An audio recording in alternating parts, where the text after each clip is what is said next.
김윤경의 생생경제. 안녕하세요. 김윤경입니다.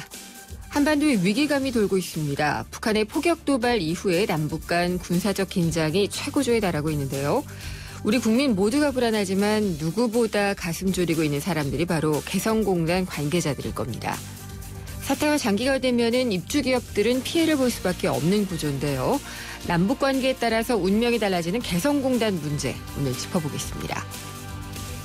아기자기한 골목 문화가 발전이 되고 사람들이 하나둘씩 몰려들면은 뜨는 상권이 되죠.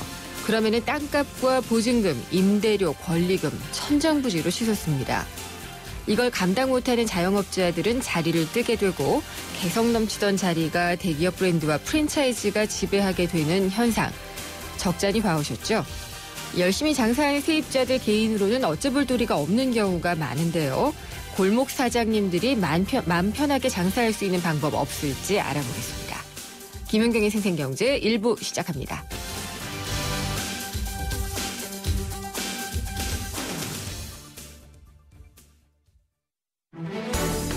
발빠르게 전하는 증시 마감 시황. 따끈따끈한 오늘의 증시 소식과 함께 심층 분석 시작합니다. 오늘의 증시 분석. 네, 오늘의 증시 분석입니다. SK증권 명동 PIB센터의 김춘석 부장 연결하겠습니다. 안녕하십니까? 네, 안녕하십니까. 시장을 보기가 두려워요. 보고 있는 사람도 힘듭니다. 그렇죠. 네. 오늘 지수가 거의 1800 선까지 갔다가 다시 돌아왔죠. 장중 저점이 이제 1800.75포인트를 찍었습니다. 네. 마이너스 79.32포인트였고요. 이걸 퍼센트로 환산을 하면 4.1% 하락을 했다가 돌아오면서 끝났습니다. 이제 종가는 네. 1829.81, 마이너스 46.26포인트로 끝났고요.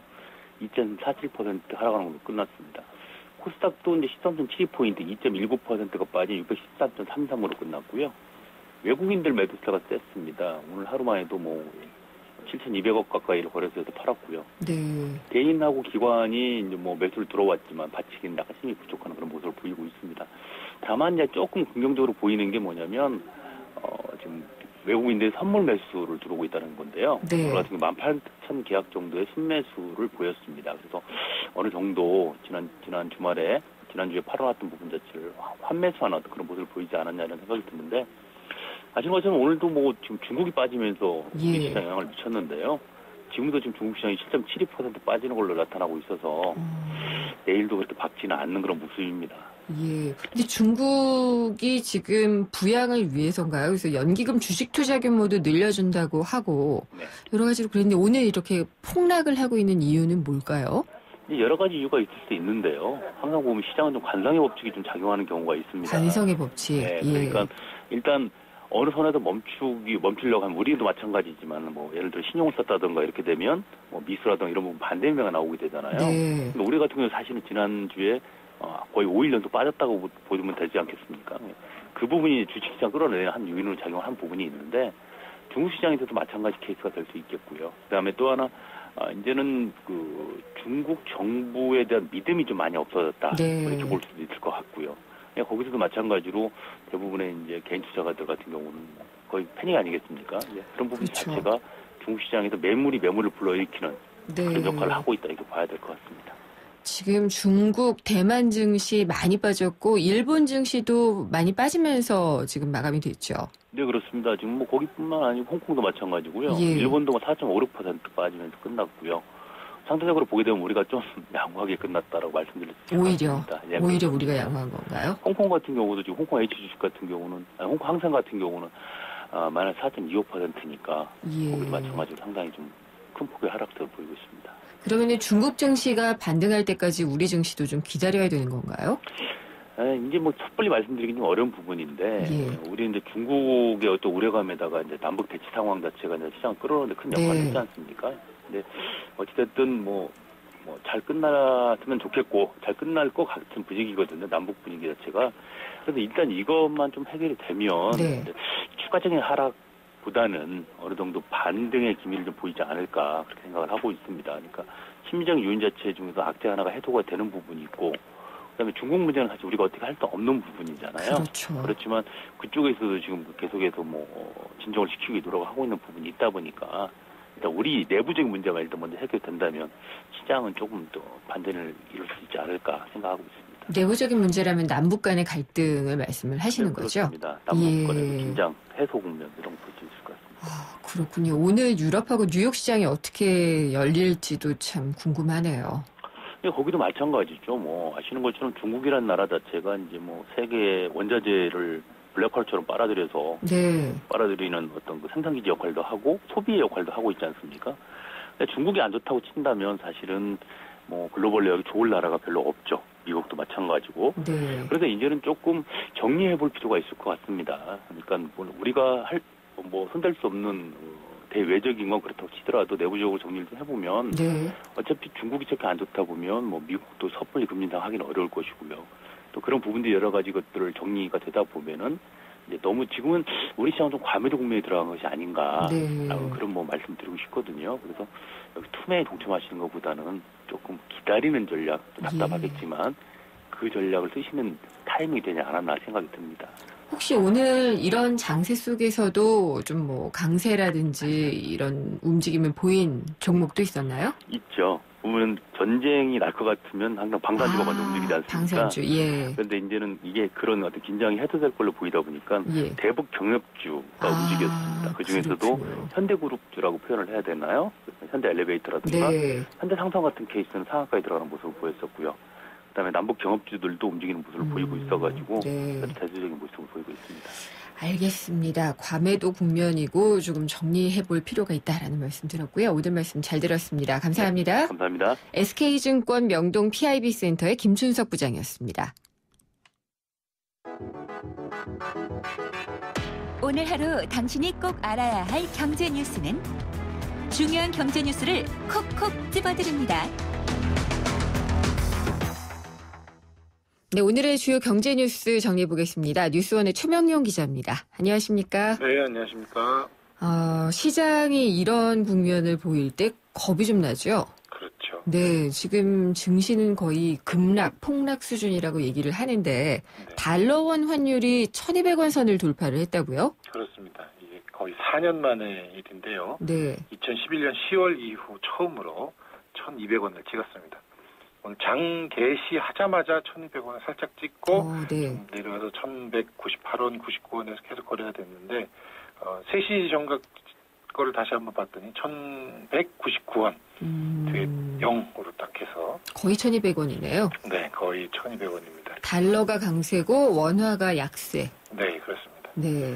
원화가 약세라는 거는 한국 경제, 한국의 돈 가치가 그만큼 떨어졌다. 한국이 불안하다 이런 얘기인데요. 잘 아시다시피 중국발 경제 부진 또 이번에 터진 북한의 이런 도발 이슈 이런 것들이 원화 약세로 이어졌다는 평가고요. 북한 문제보다는 중국 이슈가 좀 크기 때문에 원화 약세가 조금 더 이어질 것이다 이런 전망들이 많습니다.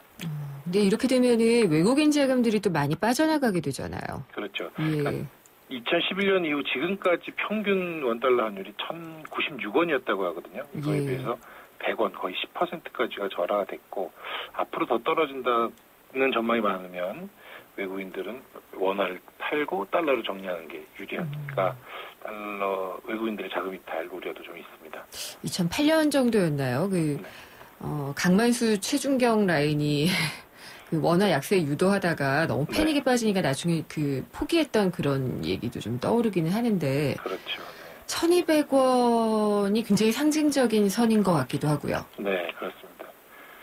심리적으로 이게 마지노선 비슷하게 얘기를 하고 있고요. 근데 1,200원 자체보다는 앞으로 추세가 어떠냐가 더 문제다라는 얘기도 하고 있고요. 이게 산업계, 경제계에 어떤 영향을 미치느냐가 좀 더 중요할 것 같은데요. 네. 업종별로는 조금 다른 국면을 보일 거라고 합니다. 잘 아시다시피 전자나 자동차 등 수출 주도형 기업들은 이 원화 약세가 해외에 나가서 더 돈을 많이 벌 수도 있고 물건을 더 싸게 팔 수도 있기 때문에 수출 경쟁력에는 도움이 될 것이다. 이런 얘기사항이 나오는데 항공주들, 대한아시아나항공 같은 경우는 비행기를 외국에서 사올 때 현금으로 다 주는 게 아니라 달러로 빚을 내서 사오거든요. 네. 그 달러 빚에 대한 이자가 부담이 커지고 또 원화가 약세면 국내에서 해외여행 갈 때 좀 비싸지니까 해외여행 수요도 좀 줄어들 것 같다. 그런 우려도 제기되고 있습니다. 그렇죠. 이게 또 수출 기업하면 좋은 게 아닌 것이 수입하는 것들이 많잖아요. 우리가 원자재 같은 것들. 네, 그렇죠. 그 물가가 또 높아지기 때문에 인플레 위험도 있고 그렇죠. 여러 가지로 지금 사면 초가인 것 같은데 중국 증시가 지금은 한 7%대인 것 같은데 8%까지 폭락을 했었죠. 오늘 오후 1시에 이제 오후장이 개장을 하면은 예. 8.65% 내려서 3,200. 무섭네요. 우리나라보다 훨씬 더 심각하게 예. 폭락을 이어가고 있습니다. 어제 중국 당국에서 추가로 연기금을 더 투입하겠다라는 그런 정책도 내놨는데 백약이 무효인 것 같습니다. 계속 떨어지고 있고요. 중국 증시가 악화되니까 한국도 이번에 오늘 많이 빠진 것처럼 홍콩, 대만, 일본 등도 다 6%, 3%, 4% 크게들 총들렁이고 있습니다. 네. 아무래도 지금 약간 좀 공포감 때문에 주식을 내던지는 그런 경향이 없지 않아 있는 것 같네요. 네. 약간 기다리시는 게 좋은 전략이다 이런 말씀을 하셨는데 참 언제까지 될지 조금 그러게요. 겁이 나는 그런 국면입니다. 네. 한강이 복합 문화공간으로 재탄생한다. 이게 예전에 그 서울시 개발 계획 같은 거 내놓을 때 한번 나왔던 얘기 아닌가요? 네, 그렇습니다. 근데 오늘 이제 구체적인 계획이 오늘 발표가 됐고요. 예. 제 개인적으로는 꽤 좋은 아이디어들인 것 같습니다. 네. 자연 생태계 및 관광 상업 시설이 조화를 이루는 복합 문화 공간을 만들겠다. 이런 얘기인데요. 좋은 게 다 들어가 있는데요. 네. 말은 다 이제 좋은 거 들어가 있고요. 예. 구체적인 얘기들 좀 살펴보면 꽤 괜찮은 아이디어들도 있는 것 같습니다. 기획재정부와 서울시가 오늘 한강협력회의라는 것을 열었는데요. 한강의 자연성을 회복을 하고 관광 자원화를 하겠다. 이렇게 얘기를 했고요. 총 7개 권역으로 나누어서 이 중에 여의도 이천 권역을 가장 먼저 개발을 하고 2018년까지 약 4천억 원 정도를 투입을 하겠다. 네. 이렇게 발표를 했습니다. 특히 이 지역에 포인트를 두는 이유는 뭘까요? 여의도 이천 지역이 유동인구도 많고 예. 주변에 자연 얘기 아까 잠깐 했지 않습니까? 네. 밤섬이라든가 샛강 같이 자연 생태 자원이 풍부하다 이런 면들이 우선 개발하는 데 포인트가 됐습니다. 어떻게 개발이 된다고 하나요? 여의도 수변문화지구, 그러니까 그 강변이죠. 거기에 여의마루라는 공간을 만들겠다고 하는데요. 네. 여의마루에 들어가는 게 피어데크, 이게 부두형 수상데크입니다. 이렇게 네. 떠왔다 내렸다 하는 그런 예. 데크를 하나 만들고요. 여의 테라스를 윤중로변에 만들고 무빙스토어, 이동형 컨테이너로 되어 있는 가게 이런 것들도 만들기로 했고요. 이 피어데크가 종합선착장 역할을 하면서 레스토랑이나 카페 같은 것도 들어가고 육지와 물을 오가는 그 수륙 양용차 이런 것들도 도입을 할 예정이라고 합니다. 또 한강 숲을 또 조성을 해서 그늘이나 휴식 공간이 될 수 있도록 하고요. 이천 지역에는 이 콘크리트로 된 인공 호환이라는 게 있다는데요. 이 호환이라는 게 물에 이렇게 침식되는 걸 막는 이 물 경사변을 이렇게 막아놓은 그런 콘크리트 시설물입니다. 이걸 다 걷어내서 자연 친화적인 하천으로 재개발을 하겠다. 이런 계획을 내놨습니다. 그렇군요. 여의도 이천 지역은 그렇고 나머지 지역은 또 어떤가요? 마곡, 상암, 합정, 당산, 반포, 한남, 압구정, 성수, 영동에서 뚝섬까지, 풍납에서 광진까지 이렇게 6구역을 지금 정해놨고요. 네. 여의도를 2017년에 착공을 해서 2018년까지 개발을 할 예정인데 예. 그 이후에 이제 순차적으로 나머지 지역들도 다 개발을 할 것 같습니다. 그래서 한강을 파리의 세느강이나 런던의 템즈강인가요? 네. 그런 것처럼 하겠다 이런 얘기 같은데 우리 한강이 원래도 아름답지 않나요? 원래도 아름답고 예. 세느강이나 템즈강보다는 훨씬 크고 유량도 많고 잘 개발하면 훨씬 더 좋은 자원이 될 수 그럴 것 있는데요. 같아요. 난개발이 되지 않고 잘 개발하는 게 중요할 것 같고요. 예. 어떤 콘텐츠로 계속 갖고 나갈 거냐 계속 고민해야 될 것 같습니다. 그렇죠. 실손보험금을 청구하는 절차가 조금 더 간편해진다고 하네요. 네, 그렇습니다. 금감원이 오늘 실손의료보험 가입자 권익제고 방안 이렇게 발표를 했는데요. 말드린 것처럼 가입자들이 좀 더 편하게 보험금을 탈 수 있게 하겠다 이런 계획이고요. 과거를 생각을 해보시면 실손보험 타려면 병원에 먼저 병원비를 내시고 나중에 그 청구서 영수증을 가져다가 보험사에 갖다 내면 보험사에서 그 비용을 이렇게 받는 그런 구조였는데요. 네. 앞으로는 그냥 병원에 가서 나 이거 실손보험을 처리하겠습니다 하면 병원이 바로 보험사에 연락을 해서 처리를 하는 그 가입자 입장에서는 뭐 말로만 처리를 할 수도 있는 네. 그런 상황이 된다고 합니다. 과거에 이게 안 됐던 이유는 의료법 때문이었는데요. 의료법에서는 제3자에게 진료 기록을 넘겨줄 수 없게 돼 있습니다.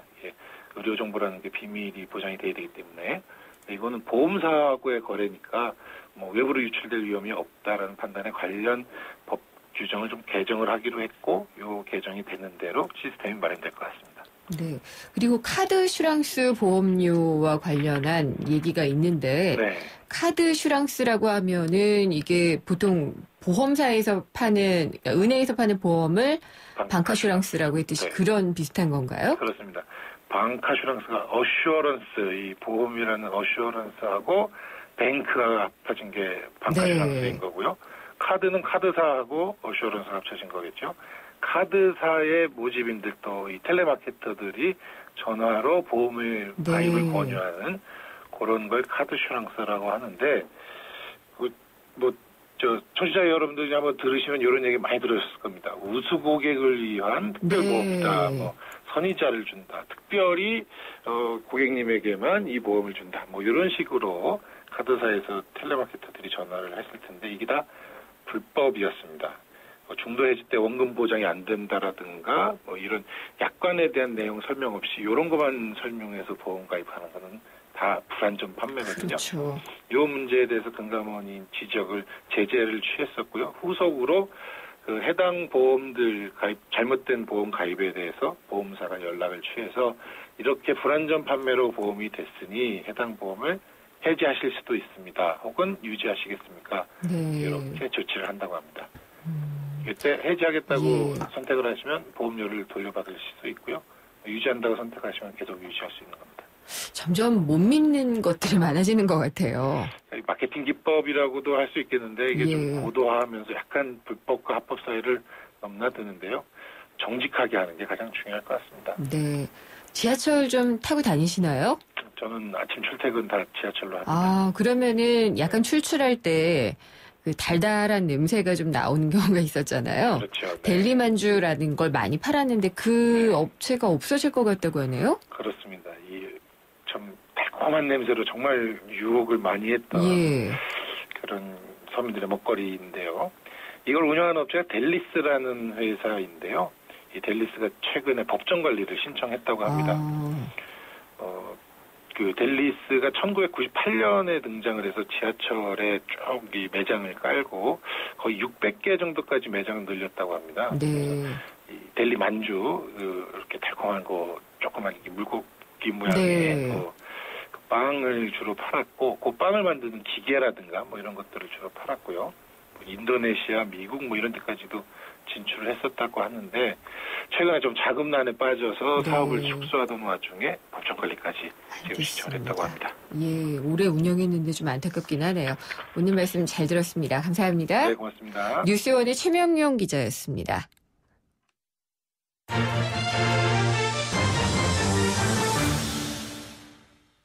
네, 남북 고위급 접촉이 사흘째 이루어지고 있습니다. 지금 군사적인 충돌 위기가 한반도에 아주 팽팽하게 이어지고 있고요. 네, 다행히도 지금 개성공단의 출입경은 정상적으로 이루어지고 있는데요.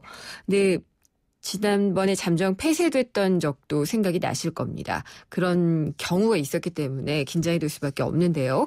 잠시 후 2부에서 개성공단의 불안한 현실 그리고 대안은 없는지 자세히 짚어보도록 하겠습니다. 오늘도 생생경제에서 청취자분들을 위한 선물을 준비를 해놓고 있습니다. 생생경제에 대한 의견을 문자로 보내주신 분들을 대상으로 하고 있는데요. 참 쉬운 중국어 문정아 중국어에서 드리는 10만 원 상당의 온라인 수강권 준비가 되어 있습니다.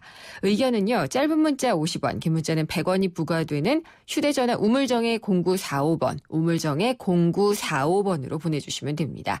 지금까지 생생경제 1부 함께 하셨고요. 광고 듣고 2부로 돌아오겠습니다. 안녕하세요. 민상토론의 유민상입니다. 복잡한 세상사와 정치 이야기 머리 아프고 답답하시다고요? 그렇다면 FM 94.5 YTN 라디오를 켜세요. 아주 그냥 시원하게 풀립니다. 주말엔 뉴스 앤 뮤직으로 음악도 즐기시고요. 모바일 앱 예스로도 전세계 어디서나.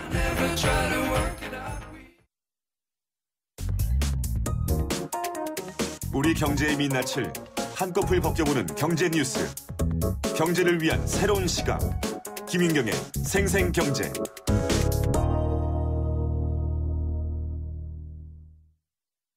롯데가 만든 보일러 정말? 참 좋은 가스 보일러. 우와. 30년 기술이니까 역시 믿을 수 있는 가스 보일러. 써본 사람들이 추천하는 롯데 가스보일러. 롯데 가스 보일러.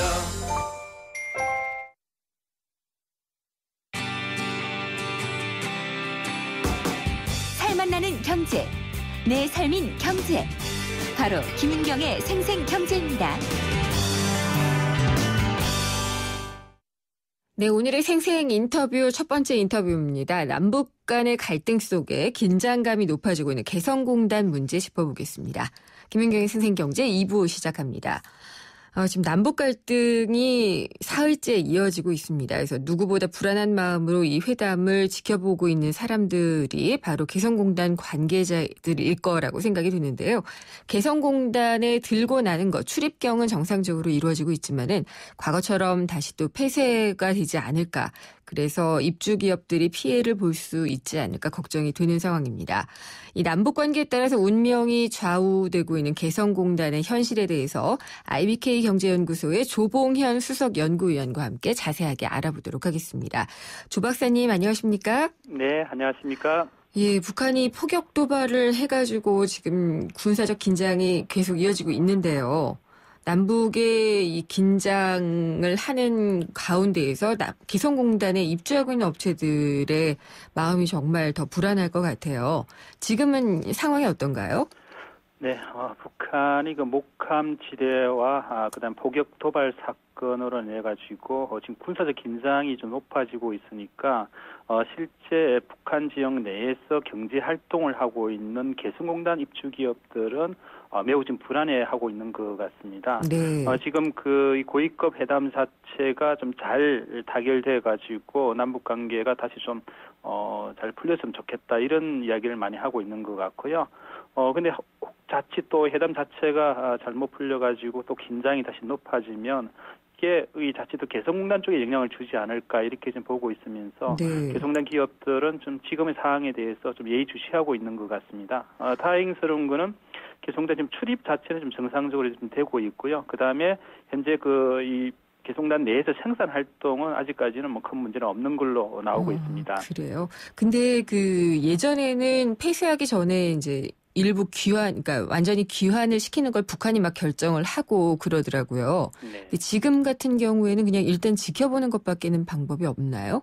예, 맞습니다. 지금 뭐 개성공단 쪽은 아직까지는 큰 영향이 없기 때문에 예. 마음은 굉장히 불안해하고 있지만 정상적 생산을 하고 있습니다. 다만 우리 정부 입장에서는 이 개성공단 군사적 긴장 상황이 좀 높아지게 되면 개성공단의 출입 인원 자체를 좀 최소화시킬 계획을 가지고 있습니다. 네. 그래서 평소 때 개성공단의 한 우리 측 근로자가 한 800명 정도 이렇게 상주를 했는데요. 예. 그래서 한 평일 한 500명 정도로 좀 줄이고 주말에도 인원을 좀 최소화시켜 가지고 혹 이 남북 긴장 사항이 개성공단 쪽 영향을 주는 것을 좀 최소화하기 위해서 우리 정부는 좀 대책을 좀 강구하고 있습니다. 근데 인원이 줄면은요, 지금 네. 거래처에 납품을 해야지 될 것이나 이런 것들은 다 정해져 있을 텐데, 네. 인원이 줄면은 생산도 줄게 되고 좀 어려워지지 않을까요? 네, 뭐 기업들의 이야기를 들어보면 뭐 최소 인원 가지고는 충분히 가동은 할 수 있다고 합니다. 다만 이게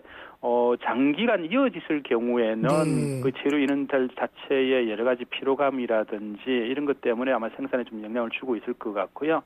그다음에 무엇보다 걱정하고 있는 것은 이제 바이어들의 이탈을 많이 걱정을 하고 그렇죠. 있습니다. 예. 개성공단이 또 2013년 4월달처럼 혹 또 계속 문을 닫지 않을까 이런 예. 것 때문에 바이어들이 지금 매우 좀 불안해하고 있어. 이게 또 실제 개성공단 쪽에 오다 주는데 영향을 주게 되면 개성공단 기업들은 더욱 어려워지기 때문에 여기에 대한 걱정들을 많이 하고 있는 것 같습니다. 그렇죠. 그때 2013년 3월에 한미연합 군사훈련이었던가요?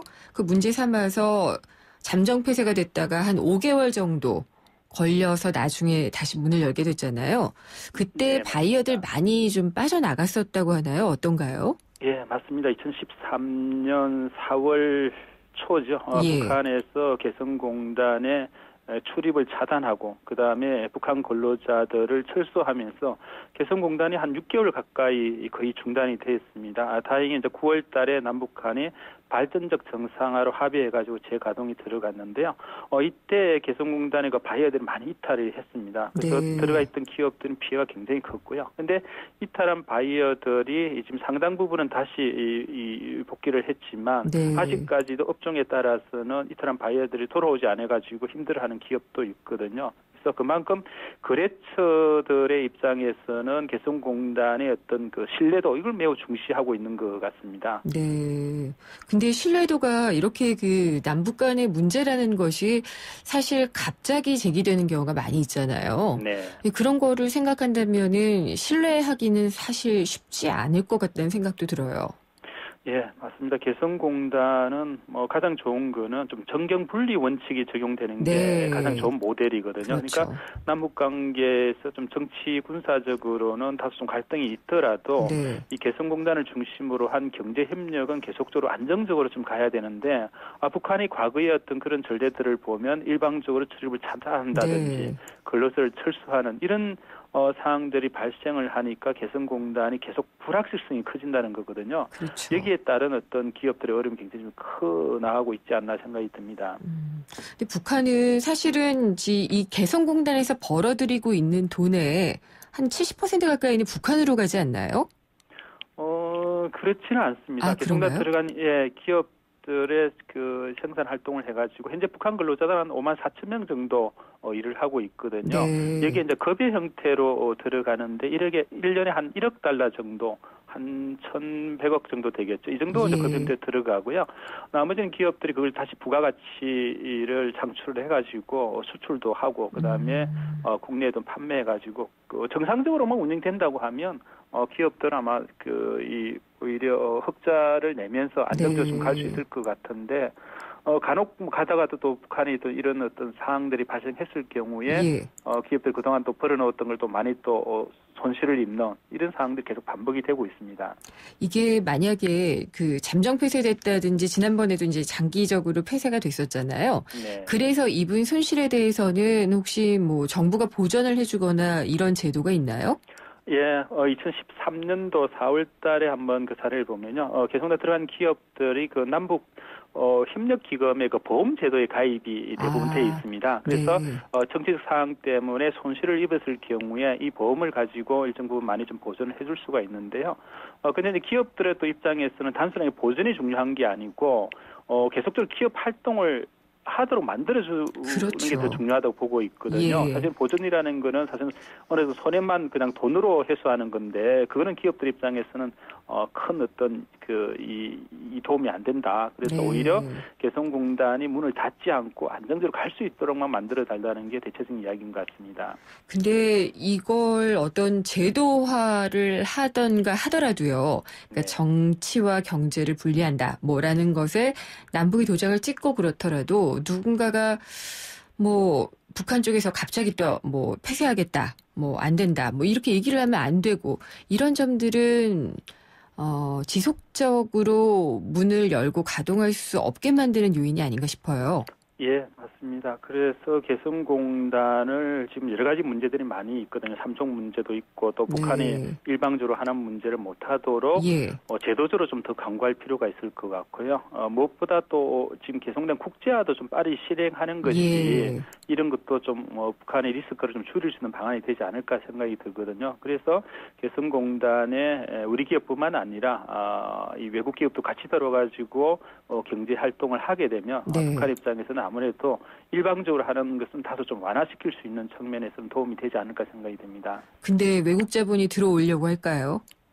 예, 뭐 지금 상황에서는 잘 안 들어올 하겠죠. 개성공단이 그 남북 관계에 계속 긴장이 되고 이러면 투자에 대한 리스크가 굉장히 높다고 보고 있기 때문에 안 들어오거든요. 그래서 예. 북한 입장에서도 이 개성공단을 안정적으로 좀 가동되고 발전된다는 걸 보여주는 것이 네. 북한 경제에도 좀 도움되고 북한이 현재 진행하고 있는 경제개발구에도 외사 유치를 끌어낼 수 있는 하나의 좋은 그 모델이 될 수 있거든요. 네. 그런 측면에서 북한이 개성공단에 대해서는 조금 전향적으로 나와야 되지 않나 생각이 듭니다. 그렇죠. 이게 사실 경협의 상징으로 시작을 하기는 했지만 알고 보면은 북한도 달러를 많이 벌 수 있는 곳이기도 하고 우리 기업들도 사실 뭐 인건비도 많이 아끼고 좋은 점들이 많이 있잖아요.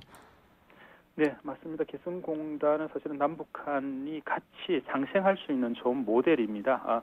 북한 근로자 5만 4천 명이지만 가족까지 포함하면 약 20만 명이 사실은 개성공단 때문에 생존을 하는 거거든요. 네. 그러니까 개성하고 개성 인근 지역의 실은 주민들의 하나의 중요한 생존 수단이 되는 게 이 개성공단이거든요. 그다음뿐만 아니라 이 개성공단이 잘 되면서 북한이 거기에서 어떤 그 여러 가지 그 노하우라든지 이런 것도 좀 배워 나갈 수도 있는 거고요. 기술 같은 것도 마찬가지고.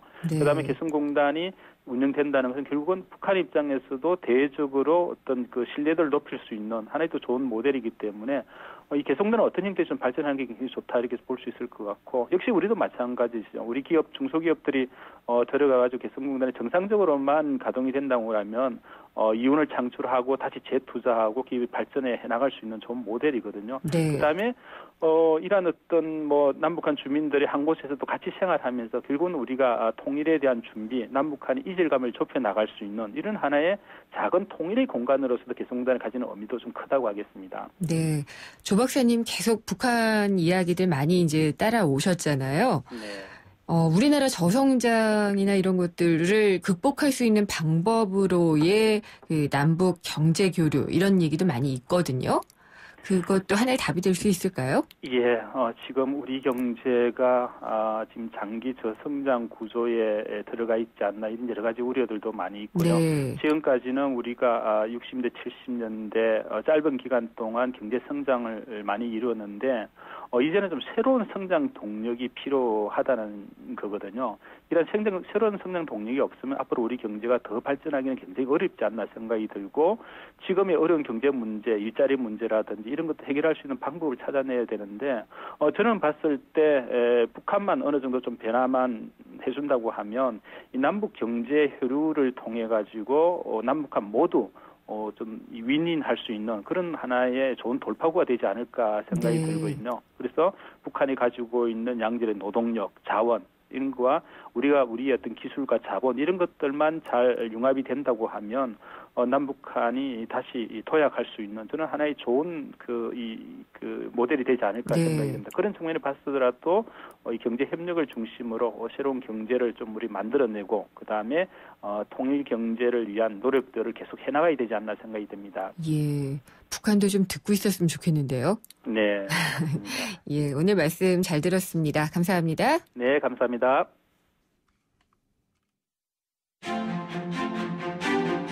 한 발 빠른 경제 뉴스, 한 뼘 깊은 경제 이슈, 경제를 보는 정확한 시각, 김은경의 생생경제.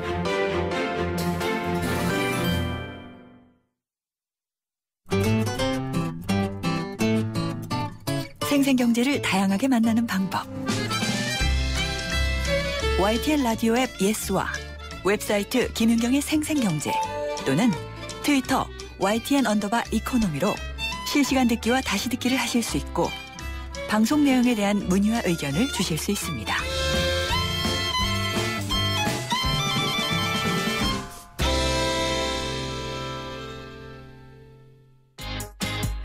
생생 알짜 부동산.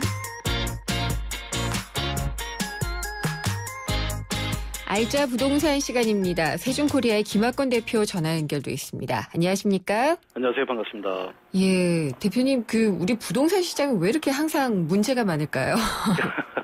조금 이제 거래가 정상화됐다 뭐 이런 얘기를 하는가 했더니 또 하반기 가을이 되면은 최악의 전세 대란이 온다 이런 기사들이 계속 나오고 있거든요. 그렇죠. 이게 이제 분양 물량은 많아졌는데 또 지금 전세난이 2009년 10년부터 계속 지금 전세난이 지속되고 있잖아요. 매년 정부가 올해는 전세난 극복을 위해서 많은 것들을 내놓다고 했는데 사실은 이제 용두삼이 된 결과 굉장히 많았어요. 전세난이라는 게 공급들을 꾸준히 해줘야 되는데 가다가 새 정부 들어서면 또 공급이 끊기고 이런 것들이 상당히 또 됐고 최근에는 이제 전세 물량이 많이 부족했잖아요. 그러다 보니까 이제 전세값이 계속 올랐는데 최근에 전세난 상황을 보면은 이제 뭐 비수기나 휴가철이 따로 없어요, 이게. 그래서 대도시하고 이게 입주 물량이 적은 지역 위주로 많이 올랐는데 최근에 보면은 그 여름방학 이사 수요가 상당히 있거든요. 네. 그다음에 이제 가을에 이제 결혼 시즌을 앞두고 신혼부부들이 많이 또 그 전세 물량을 찾기 때문에 많이 전세가율이 올랐고 이렇게 전세가 상승 여파로 인해서 전국 전세가율이 72.2%가 됐거든요. 8개월째 연속 그 최고치를 경신했는데 네. 특히 서울도 70.3%가 돼서 70% 넘기는 뭐 서울이 최초로 70%가 넘는 그런 결과를 가져왔습니다. 그렇군요. 전세 가격을 봐도 서울시가 지금 몇 주더라? 한 150주 가까이 오르고 있더라고요. 그렇죠. 지금 뭐 2010년, 11년부터 계속 연속 상승을 하고 있으니까 네. 그 때마다 조금씩 그 상승률이 조금 차이가 있겠습니다만 꾸준하게 지금 상승하는 걸 볼 수가 있죠. 근데 정부에서는 이런 설명을 했었거든요. 매매 시장이 정상화가 되고 좀 매매가 활성화되면은 그러니까 실수요자들이 조금씩 집을 사기 시작하면은 전세난이 어느 정도 해소될 거다. 아, 그렇죠. 이렇게 분명 얘기를 했고 이론적으로도 사실은 납득이 되거든요. 근데 왜 이렇게 전세난이 계속되고 있는 거죠? 아까도 말씀드렸지만 이제 지금 아주 최저 금리잖아요. 예. 그다음에 이제 월세 전환 상품들이 많이 줄어가지고 원론적으로 하면 전세 물량이 상당히 많이 줄었죠. 그러니까 전세를 살려고 하는 사람들은 굉장히 많은데 네. 전세 물량이 많이 줄었고, 그러니까 전세 물량, 그러니까 전세 수요자가 많다는 거는 또 하나 예를 들면 그 서울 강남권의 재건축이라든지 재개발 이주세가 굉장히 많거든요. 네. 올 하반기에 강남권 경우 같은 경우도 한 1만 가구 정도 됐고요. 그래서 주택시장이 정상화가 됐지만은 대부분 이제 무주택자들 같은 경우 신규 분양으로 또 주택을 많이 구입을 했거든요. 네. 입주까지 한 2, 3년 걸리기 때문에 전세는 계속 가속화되고 있고 사실 또 최근에 그 가계부채 관리 방안에서 대출의 부담을 느낀 일부 무주택자들이 좀 주택을 미루고 있는 것도 보여지고 네. 그다음에 한 2, 3년 사이에 서울 수도권 같은 경우도 집값이 굉장히 많이 올랐어요. 그러다 보니까 무주택자들이 야 이게 집값이 너무 올라가지고 상당히 부담을 느끼는 상황이라 볼 수가 있겠습니다. 아, 그렇군요. 그런데도 대출은 또 규제가 되기 시작하고 사실은 또 금융 측면에서는 그래야 되는 이유도 있었고요. 뭐 가계부채 관리 방안 측면으로 본다면 그러니까 주택시장을 감안하지 않는 것만 본다 하면 바람직한 건데 여기 한꺼번에 그냥 그 연착륙을 해야 되는데 경착륙으로 될 것 같은 경우는 상당히 부작용이 많이 있을 것으로 보여집니다. 네, 전세난은 이러면 극복될 것이다, 이러면 달라질 것이다 라고 하는데 매년 반복이 되고 있거든요. 그렇죠. 다른 이유들도 이렇게 포함이 되어가면서 근본적으로 해소할 수 있는 방법은 없나요? 뭐 아까도 얘기했습니다만 뭐 공급이 최우선시 돼야 되죠. 근데 이제 네. 한 두 가지를 크게 좀 그 분리를 시켜야 될 것 같아요. 그러니까 임대주택하고 분양주택은 꾸준히 이제 공급 확대를 해야 되거든요. 예를 들면 정부가 추진 중인 행복주택이라든지 임대주택 공급도 많이 해야 되고 네. 사실 근데 실현 가능한 좀 방안들 내놔야 되잖아요. 아까 정부가 새로운 정부가 들어서면 또 끊겨버리는 그런 일관성 없는 정책들이 많이 나왔거든요. 그리고 임대주택뿐만 아니라 분양주택도 많이 그 중소형 위주로 많이 공급을 해야 되고 여기에다가 우리가 월세 시대를 맞이해가지고 월세 수요자들에 대한 대비책을 해야 돼요 이게. 물론 정부가 다양한 어떤 대책들을 내놓고 있는데 뭐 세제라든지 대출 이런 것들을 지원책을 마련해야 되고 이 월세나 그 전세 사는 사람들한테 장기적으로 내재마련을 할 수 있는 계획을 정부도 세워줘야 할 필요가 있다 이렇게 보여집니다. 지금 월세 얘기도 하셔서 여쭤보고 싶은 게 이제 전세라는 제도가 우리나라에만 있는 제도고. 그렇죠. 이게 여러 가지로 없어질 시기가 된 것 같다라는 얘기도 많이 나와요. 전부 월세화되는 게 아니냐라는 얘기도 있는데 대표님은 어떻게 보시나요? 뭐 월세화가 급속도로 빨라지고는 있고 예전처럼 이제 전세를 끼고 집을 사는 사람들이 사놓는 사람들이 상당히 줄었음에도 불구하고 어떻든 간에 내 집 마련하는 사람들은 돈을 한꺼번에 다 준비해가지고 집 사는 사람들은 꽤 많지 않거든요. 그렇죠. 그러니까 전세 살다가 이렇게 하나의 그 내 집 마련 어떤 창구 역할을 할 수가 있는 부분이고 또 전체가 다 월세를 선호하는 건 아니거든요. 또 전세 물량이 다 없어지는 건 아니기 때문에 뭐 월세 물량이 상당히 늘어나긴 하겠습니다만 전체적으로 전세 시장이 이렇게 없어지는 상황까지 오지 않을 걸로 판단하고 있습니다. 네, 지난 시간에도 많이 얘기했던 것 같긴 한데. 미분양의 공포가 확산되고 있다는 얘기도 같이 지금 나오고 있어요. 그렇죠. 예, 하반기 되면 이게 구체적으로 가시화될 것이라는 얘기가 많이 나오는데요. 예. 이게 지금 미분양이 5, 6월 달에 많이 늘어났잖아요. 예. 근데 사실 수도권도 공급이 많고 지방도 많은데 지방은 벌써 한 4년, 5년 전부터 시장이 좋아졌거든요. 네. 그러다 보니까 한 4, 5년 전부터 지방은 공급이 굉장히 많았어요. 그래서 5, 6월 달에 그 미분양 증가가 상당히 많았는데 전체 수도권 한 1,500가구인데 비해서 지방은 한 4,000가구가 넘거든요.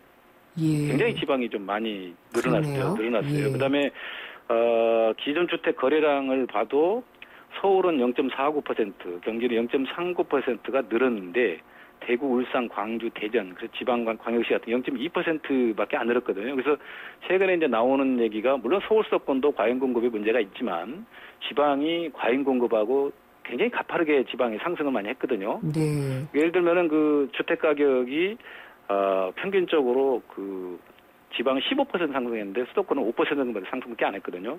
그러니까 갑작스러운 어떤 그 주택 가격 팽창에 대한 그 수요자들이 상당히 이제 거부감을 나타나고 있고 이런 것 때문에 지방발 어떤 주택 시장 침체가 오지 않겠느냐 이런 우려들을 상당히 하고 있는 것으로 보여집니다. 그 지방 중에서도 특정 지역을 좀 꼽을 수 있나요?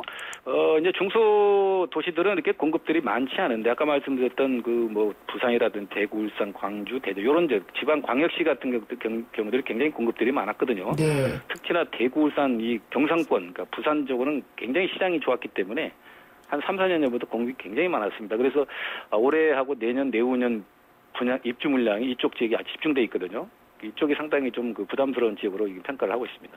그렇군요. 그러면은 인기가 있는 지역의 분양은 계속 화랑을 보이고 이렇게 지방 쪽으로 좀 주택 수요가 위축이 되는 곳은 미분양 사태가 일어나고. 그렇습니다. 최근에 예. 그 청약 시장을 보면 정말 뭐 중소도시긴 합니다만은 뭐 그 전라북도 뭐 김제나 그 정읍 같은 경우 예. 뭐 2, 300세대 분양인데 청약 가구 수가 뭐 10%도 안 하는 지역도 굉장히 속출하고 있거든요. 그렇군요. 이런 지역들은 뭐 굉장히 수요가 좁잖아요. 이런 데들 예. 작잖아요. 그러니까 공급을 일정 공급만 해버리면 그때 주택 수요가 발생을 안 하는 지역이기 때문에 그 중소지역은 물론 뭐 틈새 시장으로 건설업체들이 공략을 하는 지역이긴 한데 일정 물량 이상으로 공급을 하게 되면 급속하게 수요가 줄어든다는 측면이 있고 그다음에 지방의 이제 광역시 같은 경우는 그동안에 그 건설업체들이 물린 현장들이 굉장히 많거든요. 네. 그러니까 이런 지역들이 3, 4년간 시장이 좋아하면서 아주 집중적으로 그 공급을 했기 때문에 이런 지역들은 좀 지역별로 상당히 좀 차이가 날 수 있다 이렇게 보여집니다. 그러면은 이런 데가 미분양 사태가 일어나고 하면은 건설업체들이 또 무너지는 그런. 그러면 이게 이제 악순환이 될 수가 있어요. 예. 그러니까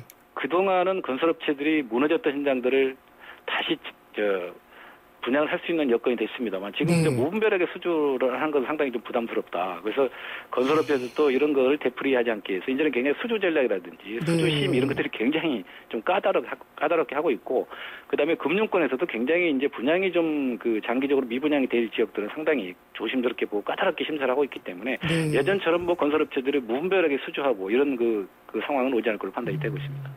대표님, 그러면은 지금 집을 가지고 있는데 팔아야지 되는 사람들은 지금 팔아야 되나요? 그리고 집을 사야지 된다고 생각하는 사람들은 더 늦기 전에 사야 되나요? 지금 어떤 시점인가요? 이게 상품별로 조금 차이가 있어요. 지금 뭐 분양권을 갖고 있는 분들, 그다음에 주택을 오래된 주택을 갖고 있는 분들은 제가 볼 때는 빠르면 오늘 연말, 늦어도 내년 그 상반기 이내는 저는 처분을 해야 될 거라고 보이거든요. 왜 그러냐면 내년부터 가계부채 관리 방안이 되면 분명히 수요는 줄어들 수가 있거든요. 그래서 그런 측면을 봤을 때는 그 매도 타이밍을 분명히 재고 있다가 매도를 하는 게 바람직하고 보여지고요. 그다음에 무주택자나 실소자 입장에서는 주택 구입하는데 조금은 타이밍을 한번 늦출 필요는 있어요. 왜냐하면 지금 그 고점에서 저렇게 밑으로 내려가는 시점이라고 다들 평가를 좀 하고 있거든요. 그러면은 어느 시점까지 쭉 가격이 내려갈 가능성이 있기 때문에 그 시점을 한번 볼 필요가 있겠고, 다만 우리가 항상 얘기합니다만 신규 분양 시장은 어쨌든 간에 신규 분양자들한테 굉장히 혜택을 많이 주고 있기 때문에 좋은 시간도 되겠습니다만은 그 신규 분양 시장이 너무 과열돼 있잖아요. 그러니까 실수요자들이 오히려 좋은 아파트를 당첨 못 받는 그런 그 부장이 많이 발생을 했는데, 이런 타이밍에 자기가 원하는 그 지역, 분양가, 뭐 브랜드, 단지 규모, 호재가 있는 지역, 이런 지역들을 골라서 내집만 할 수 있는 기회를 좀 삼았으면 좋겠습니다.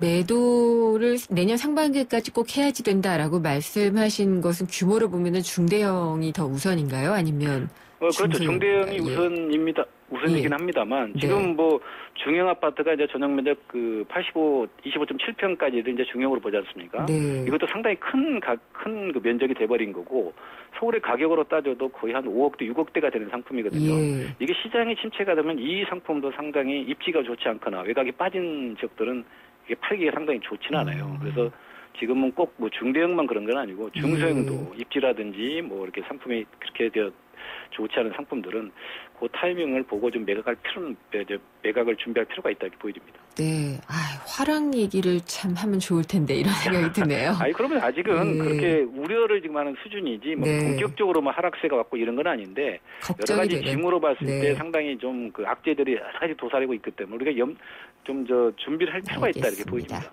말씀 잘 들었습니다. 감사합니다. 네, 감사합니다. 세준코리아의 김학권 대표였습니다. SK텔레콤이 이제 이상하기로 했어요. 새로운 건 처음엔 다 이상해 보이잖아요. 그때까지 없던 거니까. SK텔레콤도 지금까지 없던 새로운 세상을 만들겠다. 그 말이죠. 이상한 생각이 세상을 바꾼다. 이상하자. SK텔레콤.